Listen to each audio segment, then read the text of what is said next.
ಕೋಟೇಶ್ವರ ಗ್ರಾಮ ಪಂಚಾಯತ್ ಅಧ್ಯಕ್ಷೆ ಜಾನಕಿ ಬಿಲ್ಲವ ಸದಸ್ಯರ ವಿರುದ್ಧ ಇಲ್ಲ ಸಲ್ಲದ ಆರೋಪಗಳನ್ನು ಮಾಡುತ್ತಿದ್ದು ಜನರಿಗೆ ತಪ್ಪು ಮಾಹಿತಿ ನೀಡುತ್ತಿದ್ದಾರೆ. ಇದರ ವಿರುದ್ಧ ನಾವು ಕಾನೂನಾತ್ಮಕವಾಗಿ ಹೋರಾಟ ಮಾಡುತ್ತೇವೆ ಎಂದು ಕೋಟೇಶ್ವರ ಗ್ರಾಮ ಪಂಚಾಯತ್ ಉಪಾಧ್ಯಕ್ಷ ಉದಯ ನಾಯ್ಕ್ ಹೇಳಿದರು.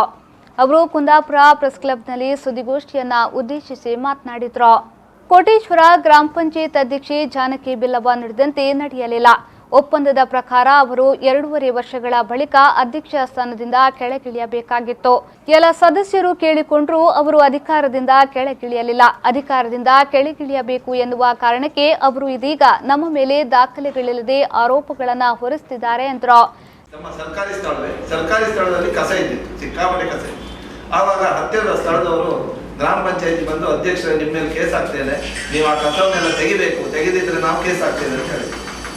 ಆವಾಗ ಅಧ್ಯಕ್ಷರೇ ನಮ್ಮ ಹತ್ರ ಹೇಳಿದ್ರು, ಆ ಕಸವನ್ನು ಏನಾದ್ರು ಮಾಡಿ ಲಿಫ್ಟ್ ಮಾಡಿ ತೆಗೀರಿ, ನಿಮ್ಗೆ ಅದನ್ನು ಏನಾದ್ರು ಮಾಡಿ ಉಪಾಧ್ಯಕ್ಷರು.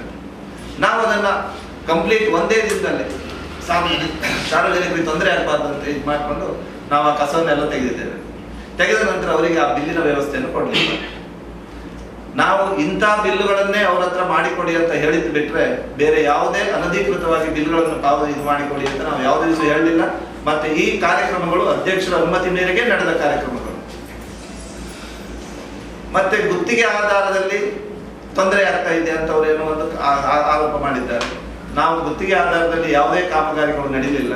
ಕ್ರಿಯಾ ಯೋಜನೆ, ಎಸ್ಟಿಮೇಷನ್, ವರ್ಕ್ ಆರ್ಡರ್ ಪ್ರಕಾರ ಕಾನೂನಾತ್ಮಕವಾಗಿ ನಾವು ಕೆಲಸ ಕಾರ್ಯಗಳನ್ನು ಮಾಡ್ತೀವಿ. ಈ ಸಂದರ್ಭ ಸುದ್ದಿಗೋಷ್ಠಿಯಲ್ಲಿ ಸದಸ್ಯರಾದ ರಾಗಿಣಿ ದೇವಾಡಿಗ, ಕೃಷ್ಣ ಖುಲ್ಲಾ, ಶಾಂತಾ ಗೋಪಾಲ್ ಕೃಷ್ಣ, ನಾಗರಾಜ್ ಮಡಿವಾಳ ಹಾಜರಿದ್ದರು.